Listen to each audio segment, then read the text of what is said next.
King Center here on the campus of the lovely Texas Southern University, and we're so happy to be here with an esteemed panel of Black journalists. And I don't want to say that this is a rare and perhaps dying breed because you're in the audience and you're going to keep it alive, but this is for sure a rare group of individuals. So this is a rare opportunity to find out directly from Black journalists and media makers as to what it is that you as aspiring journalists and newsmakers really need to know.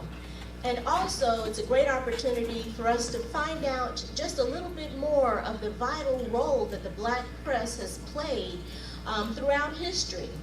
Way back in 1827, when you had the first Black newspaper to come out, we've had Black people on the front line really speaking out at that time against lynching, against slavery, and even right now we're still speaking out against the brutalities that we see in the world. But most importantly, not only are we articulating the need for change as we grow as a Black press, we are developing here at Texas Southern scholars that will be able to take part in the dialogue.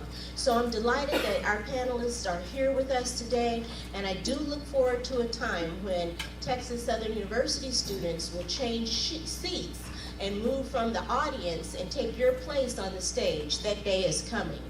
I want to also recognize those who are here with us from across the university, and also some distinguished alumni and faculty, former faculty people who are with us. I'd like to start off by recognizing the presence of Reverend Irv White from Windsor Village United Methodist Church. He is a graduate of Texas Southern University, but since we're going to be talking about the Black media and the role of the Black press, we can't talk about that apart from the church. And not only that, Reverend White represents the communications area of Windsor Village. He's over that, and certainly getting the message out to a congregation of over 15,000 is no easy feat. So we're glad that he's here. I see our librarian, Professor Ronald Keyes, and other folks that may be around. Thank you so much for coming and being with us today. So without further ado, we're going to introduce the panelists, and actually we've had some folks who've had just a slight change of schedule, and we're so glad that we have Brandon Neely here with who's digital media manager for the Forward Times. He's actually sitting in for Mr. Boney, and we just are thankful that he's here with us today. I'm going to give them time to introduce themselves. I'm just going to say their names for sake of time now. I'm so delighted that we have joining us Miss Rebecca Briscoe, who is with the Houston Style magazine, and she's the national entertainment reporter. Also, we have the publisher of the International Guardian, Mr. Anthony Agbo. He's there on the end as well. And we're going to hear from them about the role of the Black press in these days and times. So let me just start with a question. Oh, I'm so sorry, John. John, thank you. He just joined us. I'm so glad that his schedule opened up and permitted him to be here with us. But John St. Julian is an entrepreneur, and he's also editor-in-chief with Newswire Houston, and he has his own business in communication. So as you get ready to answer the questions, please feel free to integrate a bit of who you are and weave in more of your experiences as you go along. So my first question is, has the readership of the Black press dramatically dwindled with the increased use of new media? Where are you in terms of your readership and your viewership right now? I would have to say with Houston Style magazine, I have been the pinnacle of building those relationships on the national forefront. Many African American publications that I grew up reading on the local level in Jefferson County, where I was from, in Port Arthur, and also in Houston, they focused on community and church events. And my first experience with a Black publication was as an Ebony Fashion Fair model. So I was off of 820 South Michigan training and going through the religious boot camp of being an Ebony Fashion Fair model, and also seeing the workmanship of that publication. I came on the publication from Houston Style because I told Francis, black people want to go to Fashion Week, but they can't make it. Black people want to go to the fight in Vegas. Black people want to go to the Super Bowl. We need to start publicizing that. And if we are not there, we don't have a voice. So that is where what we have been doing by going to those events, by going to the Grammys, by going to the ESPYs.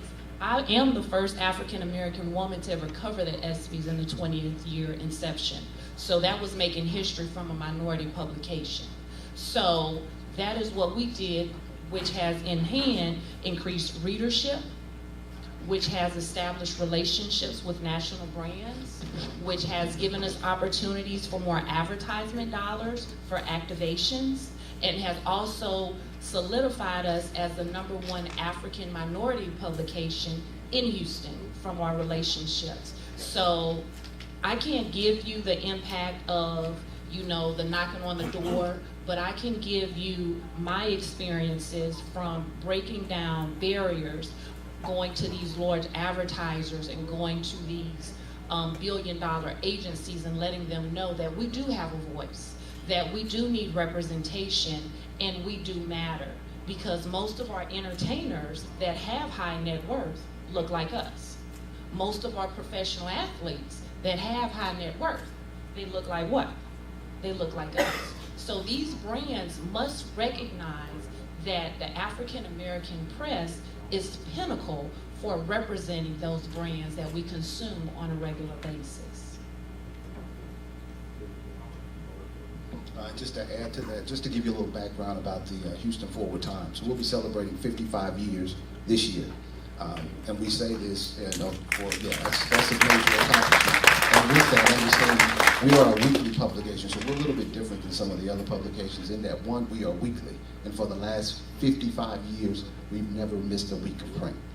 In 55 years, we've never missed a week of print. Another thing that kind of distinguishes us from the other publications is we are a subscription-based. So people still subscribe to the paper, and we mail it out, and they receive the paper to them at their home or wherever it is that they mail to, which is a big deal in today's times because we are able to track our subscribers as well as our readership that is sent out to them. Now, as it relates to our viewership decreasing or increasing, I feel like it has increased with the use of digital media, digital technology, but you also still have those viewers or those readers that want that tangible paper in their hand each week. You have that segment of the population that still looks forward to opening a paper, and they're still loyal subscribers. So in that, when you're selling that or presenting that to a potential client or advertiser, that's very attractive because they pay to have our distribution sent to them each week. So typically, when you pay for something, you have a little bit more value on it, and you tend to read it or pay a little bit more attention to it because it's costing you something. With the increase of the use of digital media and technology as a whole, it just continues to increase our viewership or readership. I'm sorry. Let me tell you just a little bit about my publication, and then I'll try as much as I can to answer the question about handling readership.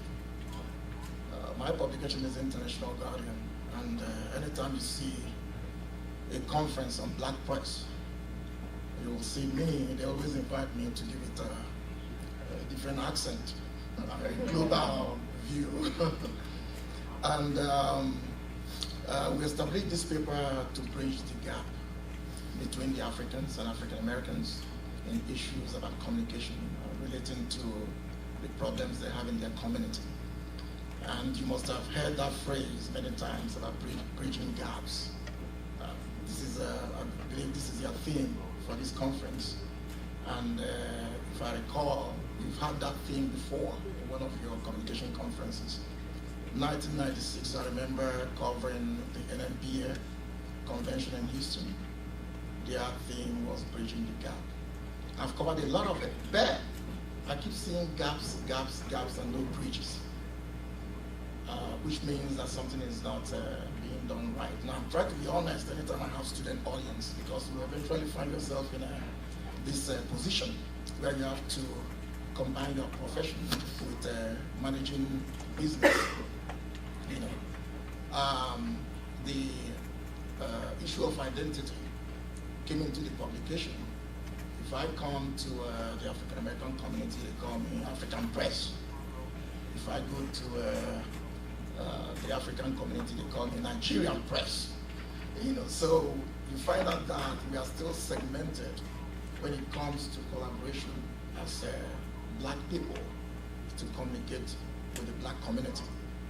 You know, so evaluating how that impacts the progress of the black press is very crucial, because if you look at the Hispanic community, they don't have that much gap, and they were able to coordinate their population, have a very strong voting power, have a very strong voice. Remember, the core aim of the black press is to give voice to the black community when they lacked that voice. At a certain point, you know, with the improvement in technology and then the change in demographics, the need for that voice changed, but the mission of black press has not changed. The editorial calendar remains the same. They are more centered on issues of civil rights, which is very, very important. But how do we move from that to the next level? Technology is just a device that fastens our production, our quest to communicate. But how do we move to a situation where we have to compete with other communities in the media? The last oil and gas conference I covered, I looked around me, I was the only person of color, and I thought I was in the wrong place. And it's been like that. In a couple of weeks, the OTC is coming to Houston, one of the largest concentration of oil and gas conference. The coverage of the black community lacks in anything besides maybe our community issues, entertainment, style. You know, so anytime I address the issues of black press, I spend more time talking about the things we are not doing than the things we are doing, because as far as being successful is concerned, black press has been a successful entity. But how do you move to a situation where we have to compete with the latest trend in technology? The internet we are talking about, the first time we delved into internet when it came out, we were all joyful and rejoicing. And by the time we looked at the demographic, it didn't favor us, because most of the readers ended up in Soviet Union or London, or, you know, how do we tailor our editorial calendar, tailor our editorial needs, our editorial, so that it suits both the age and then the other demographic figures that we use to improve our. That is very, very important. Without that, our publication could be just successful. To answer your question, I think that readership is increasing depending on the media company and how they're distributing the content. I think today you have to use various sources to distribute your content, mostly digital, to increase your readership. Print is dying out in regards to how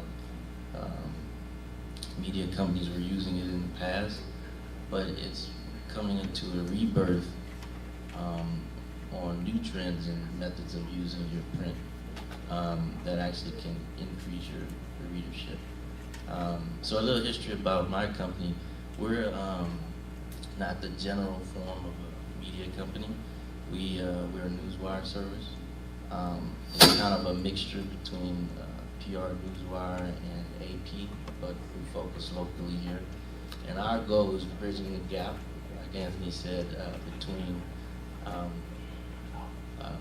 PR, communications, corporations, what's happening in the local community, and the media companies.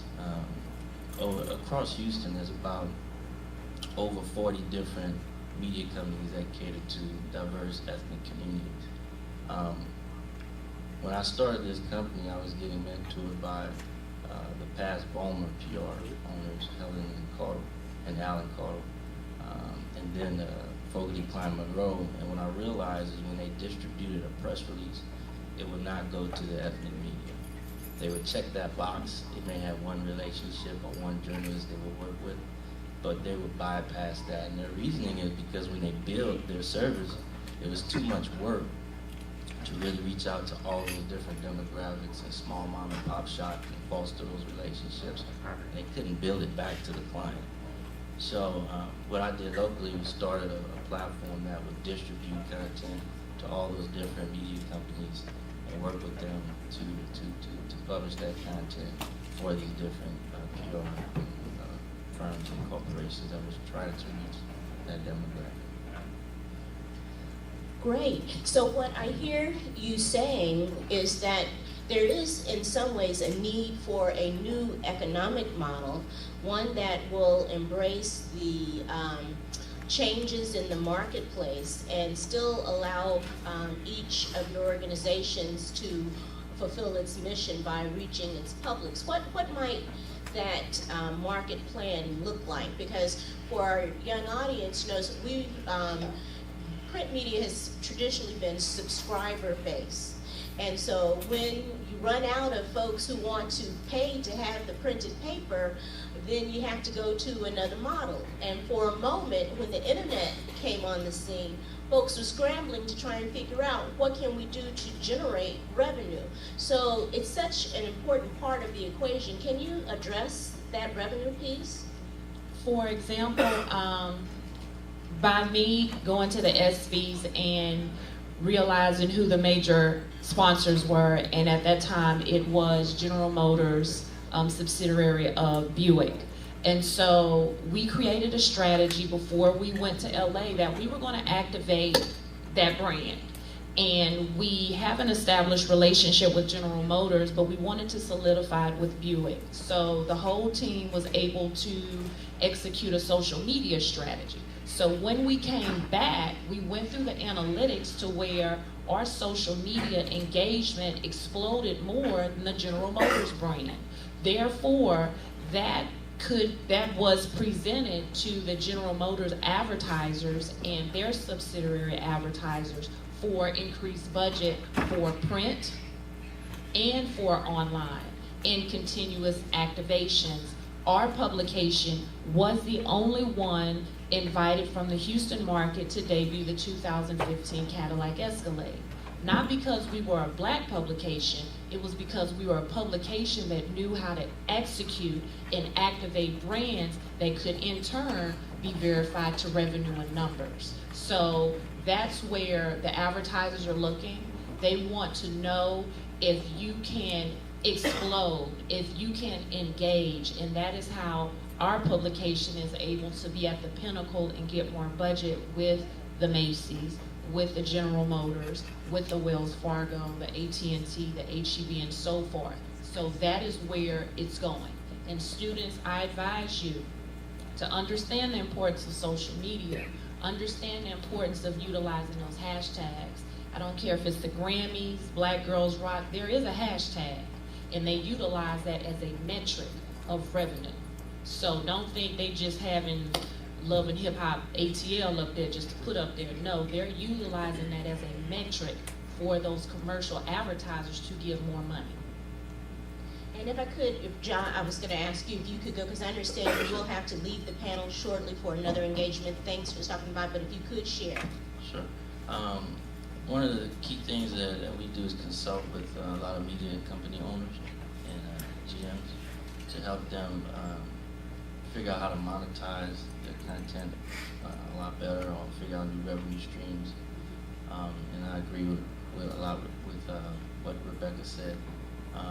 But you have many different ways to monetize your content or your platform, from a community engagement piece to your digital piece, monetizing that content online or through social media. You can package and layer your different distribution methods and offer that to a brand so that they can have more access and you can create a bigger net around their target audience.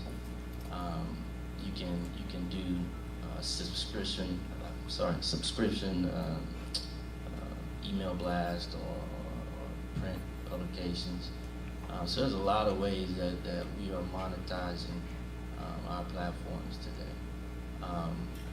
And the more technology that comes out gives us more methods to do this. And there's a lot of money to be made in media. And before I go, I just want to put that out there. You know, you guys are the future. As a media owner, and as we transition and try to embrace the new trends, we're looking for young talent. You know, and there's a whole lot to be done out here. There is a big gap, like Anthony said, that needs to be filled. I felt like in the last 9 years in which I've been in the media industry, there's been a skip in generation in regards to ownership and understanding what media is about. Media is really just distribution of content. It's always been from radio, TV, everything. It's all different methods to distribute content.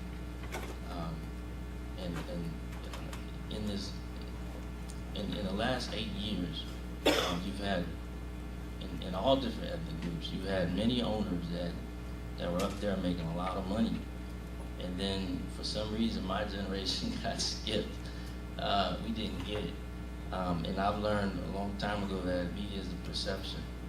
You know, that perception is a reality, and the perception is that you have influence, and with this influence comes power. So when I started my Newswire platform, I actually started right here at TSU. A lot of people don't know that. It was a project that I was consulting the Library Foundation, and we created this platform, this concept to actually go out and get donations for raising money for the new library. And we had a lot of money that came in because of that. And then I took the concept and broadened it. But I didn't know anything about media at the time. But I saw that there was a need, there was a lot of money to be made, and it kind of grew from there. So I think that you guys should really take heed on what these folks have to share today, and you can really get started today in monetizing content and sharing your perspective on the truths that come out of everyday cultures that exist. And before you leave, is there a way that the students could reach you? Because I know you won't be here at the end for other questions. And if you have any questions, can they email you? Yeah. My email is jaa@newswirehouston.com. That's jaa@newswirehouston.com. And we primarily work with media across all ethnic groups. Asian, Black, African American, African, Caribbean. We've created partnerships across all the media companies over the last 8 years. Well, thank you. You're a dynamic young man. You've been an addition to the panel, and thanks for stopping by this morning.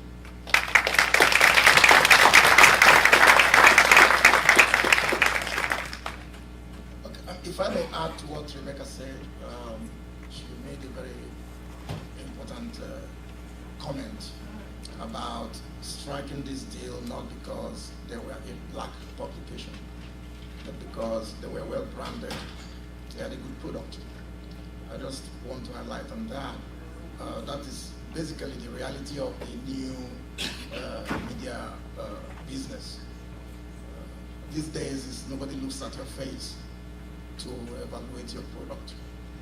So which boils down to the fact that quality matters a lot to what you put out there when you are looking for either business or when you are striving to survive in the media business. What we did, we had that issue too, but what we did is that we concentrated on rebranding our products. It's very difficult for most publications in the black press because of lack of funds.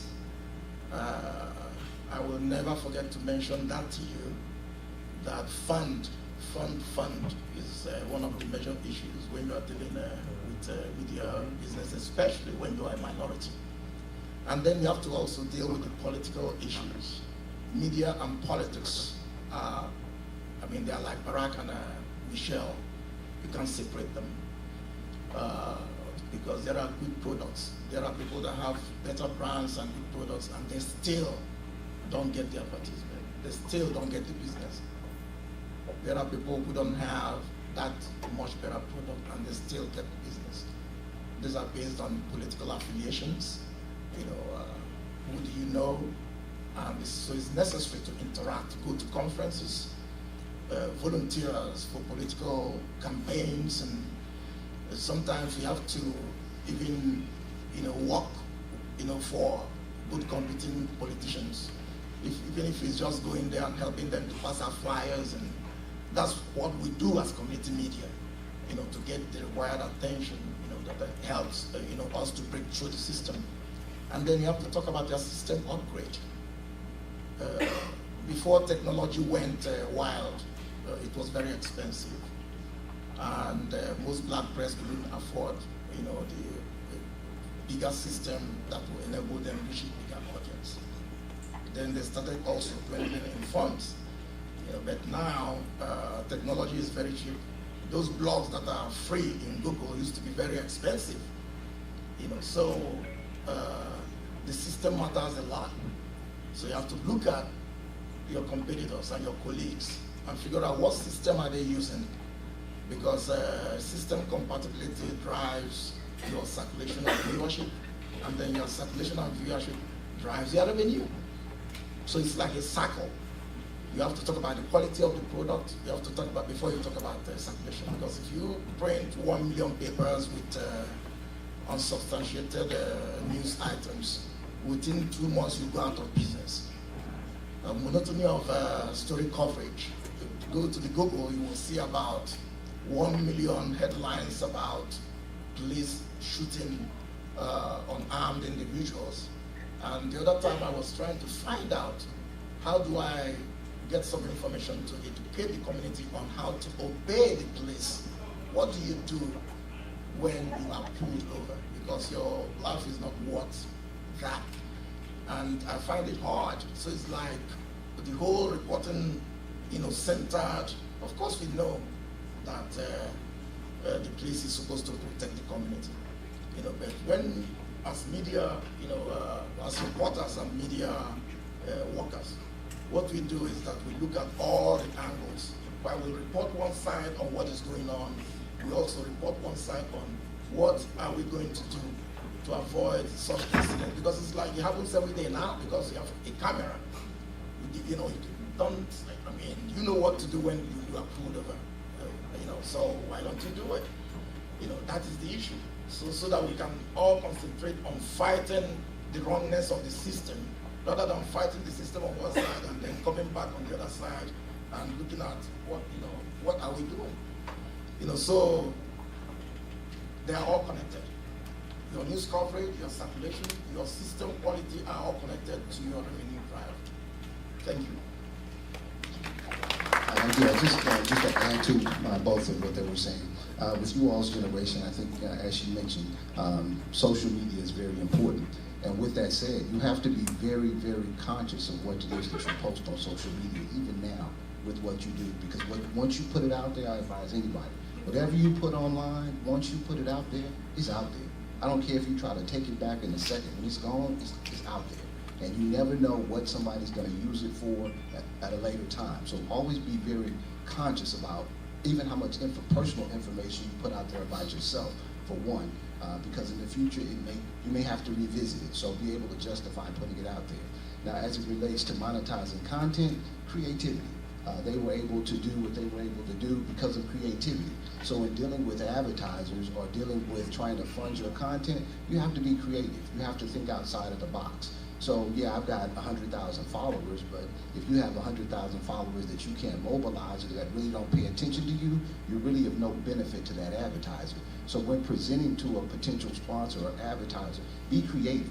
Show them what you can do creatively that's different than somebody else. Show them how you're able to move that market towards their brand to make your audience spend money with them. That's what's important. And then third, be able to measure that metric. You've got to be able to measure it, because if you can't measure it, ultimately they may come back and say, we did this, we invested that, but we aren't able to gauge our return on our investment, and that's very important to them. So with where you are now, I encourage you to do those three things, and then fourth, which is where we tend to have another gap, is we will look at and we will utilize all of these platforms, but oftentimes what young people fail to do, and I encourage them to do, is look at the platform.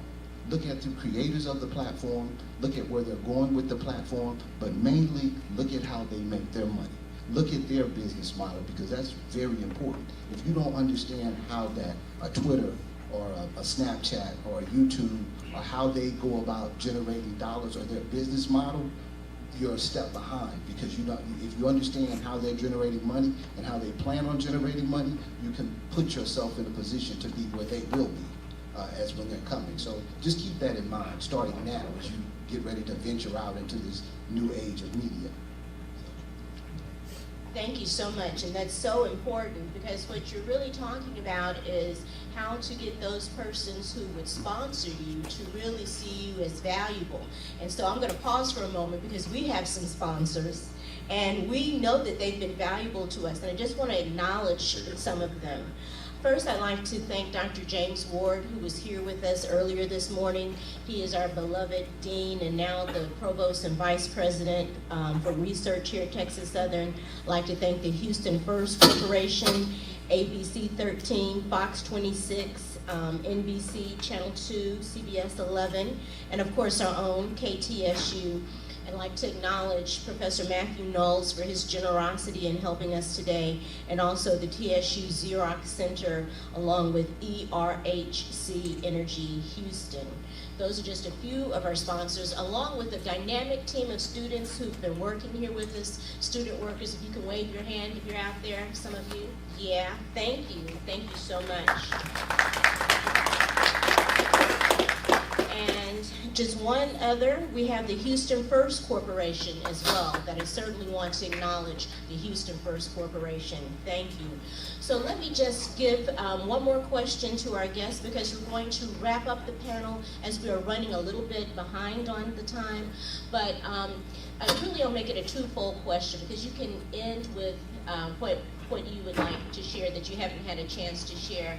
But I would like for you to talk or speak in terms of how to distinguish yourself uniquely as a journalist and as a brand, and what are the things that you have done to really distinguish yourself as an individual, as part of your organization, and then if there's anything else you'd like to share.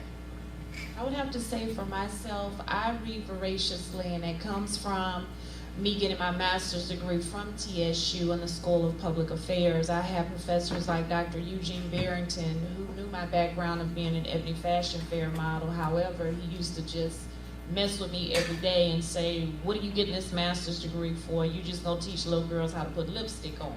So that compelled me, for every little piece of paper I got my hand on, I was going to read it, because if he called on me in class, he was not going to catch me with my pants down. You know what I'm saying? And so that has nourished me and developed me to, when I do meet with people and build those relationships, I have something to offer them. For example, when the NBA All-Star announced their formal announcement to Houston, you know, sometimes being the black press, the national brands don't tell you to the last minute, you know, about different press opportunities. And so I'm gonna be quite frank, because we all grown. It came across Francis' desk that the press conference was here, and he was like, Rebecca, get your ass over there. And I'm like, it's in 30 minutes. He said, Rebecca, get over there right now. I said, well, why didn't they tell us 2 days ahead of time or a week ahead? He said, Rebecca, we're not gonna talk about that right now. Get over there. So I'm zooming over there to the Toyota Center to get there, and I see that they don't have that many black press there, because they told us at the last minute of the last stream to say theoretically they invited us, but honestly they didn't want us there. So when I got there, I started listening to all of the heavy hitters. Most individuals like you all will be saying, oh, I'm going to get me a selfie with James Harden. Ms. Briscoe doesn't operate like that. I find out who are positioning those celebrities. I find out who are making the things happen, because if it's not for those marketing execs and those senior vice presidents, there wouldn't be a James Harden sitting down there. There wouldn't have been a Chandler Parsons sitting down there. So I went to the senior vice president of marketing, and I pulled him to the side, and I said, excuse me, sir, I want you to know that my publication is a very influential African American publication, and as you know, most of the demographic that will be coming to Houston for All-Star are gonna look just like me. So what can we do to partner to make your event spectacular? How do I know that? I know the demographics of the NBA. I study them.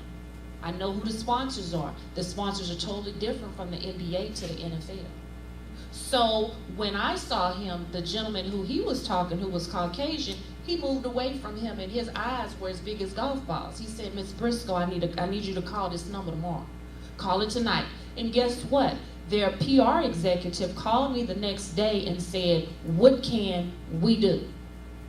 So the ball was in my lap because I knew their needs, I knew their demographics, I knew when they came into the Houston market what they need. So we came up with a solution where we engaged the mayor to formally endorse NBA All-Star, where it has never been done in the history of NBA All-Star, where Mayor Anise Parker formally endorsed it and engaged NBA All-Star. So that was a first. That was a win-win for us. That was a win-win for the NBA brand, that they are engaged in the community and they're supporting African Americans. So that is what I tell you, and that is what I do.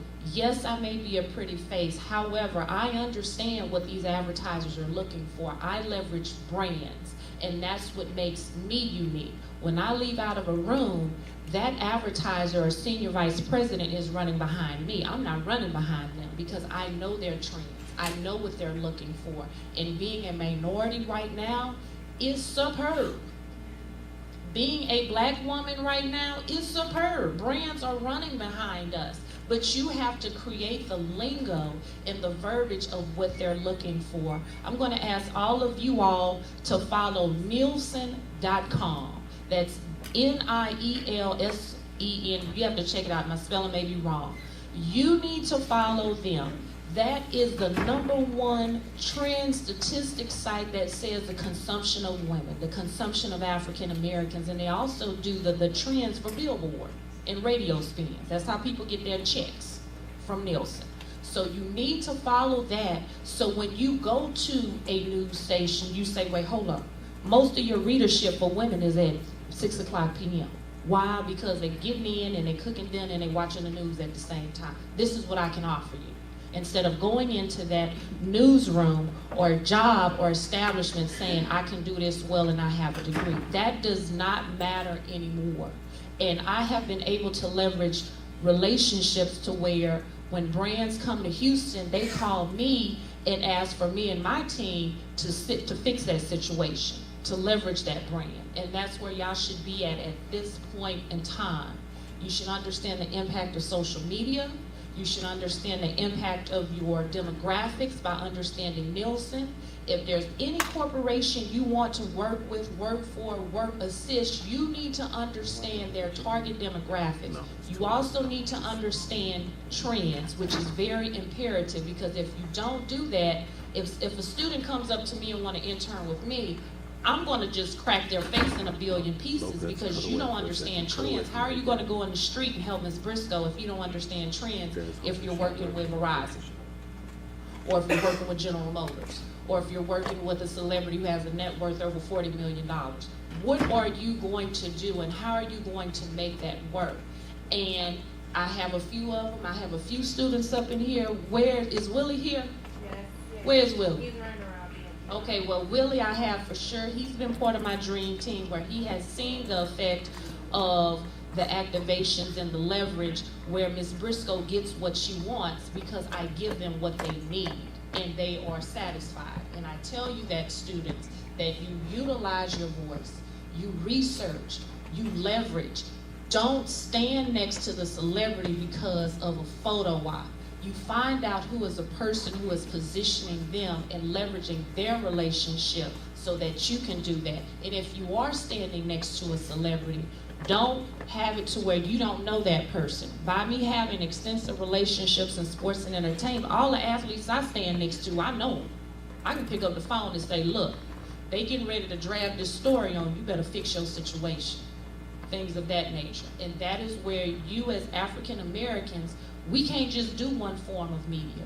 We have to leverage our resources. That means you can't just say, oh, I want to be a so-and-so. You better be able to know how to do everything. And that's very impactful and important.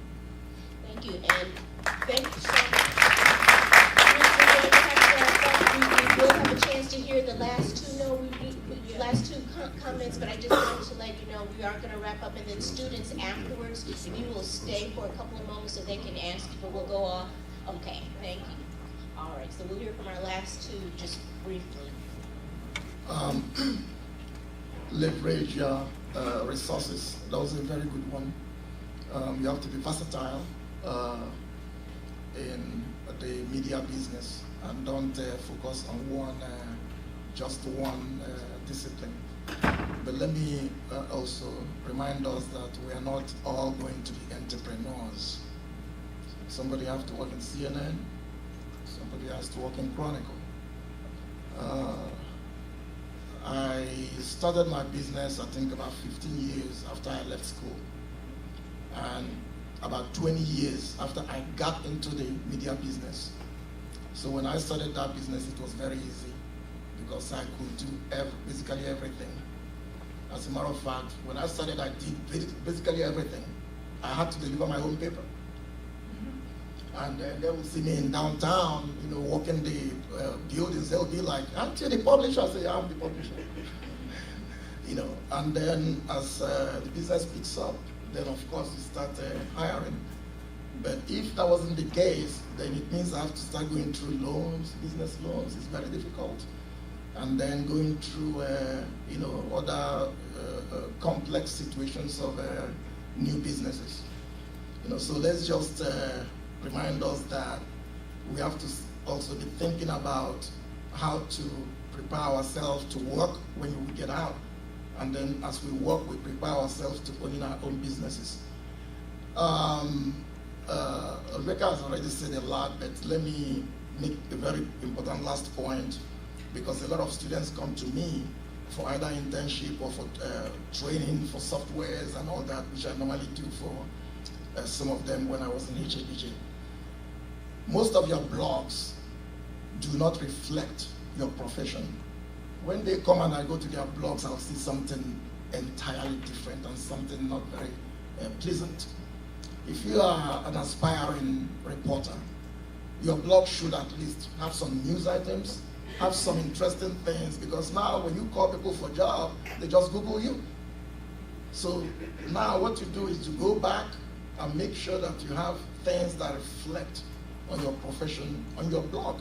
Remove those items that will identify you in a negative manner, so that when you eventually, before you graduate and you start looking for businesses or start looking for jobs, all you have to do is refer them to your blog, and when they look at it, they will even ask you many questions. I've had people work with me that I don't even have to interview. So I wish you all good luck in your prospects as journalists, and we'll always try to be here, to help you or answer your questions when in regards to issues that will make you successful. Thank you. I'll let you have the final word. Okay, I'll be brief. Just to piggyback off what they said, just be responsible in what you do. In exploring media, recognize and realize everything is not necessarily in front of the camera or behind the pen. There are a lot of other disciplines within media that you may want to explore. And know the technology. If you're going to use the technology, this is one of the biggest ones I explain to clients, because unlike these, I'm not a publisher, I'm more of a technical person, so I assist publications with getting up to speed technically, and then developing plans to monetize their contents and things of that nature. So even in that media realm, understand the technology and understand where it's going. Not just today, but in the future. Understand the business models of a lot of the platforms that you're using and what it is that they're trying to accomplish. Because believe it or not, a lot of times you all are we as the general public, we're just guinea pigs. And everything that we do, they monitor and they track all of our trends, as she said, to see where we're going and what we're doing and how what they do affects the usage of their programs or their platforms. And that dictates how and where they spend their money. So just be aware of that. Know the platform and know that there are other options besides just in front of the camera or behind the pen. There are a lot of things to do in media. So I encourage you to explore other things. Explore all avenues and find what it is that you like best, and then be the best at doing that. All right, thank you. Let's put our hands together for Mr. Rebecca Briscoe, Houston Style Magazine, for Brandon Neely, for Times, and Mr. Anthony Osborne for the International Guardian. And thank you, young men and women. That's it. That concludes the panel for now. Thank you, Dr. Hawkins. Awesome. Let's give him another big hand. That was nice. All right, so we'd like to thank you guys again, and we look forward to doing this again because we want to hear from the Black press, and we're very supportive of it.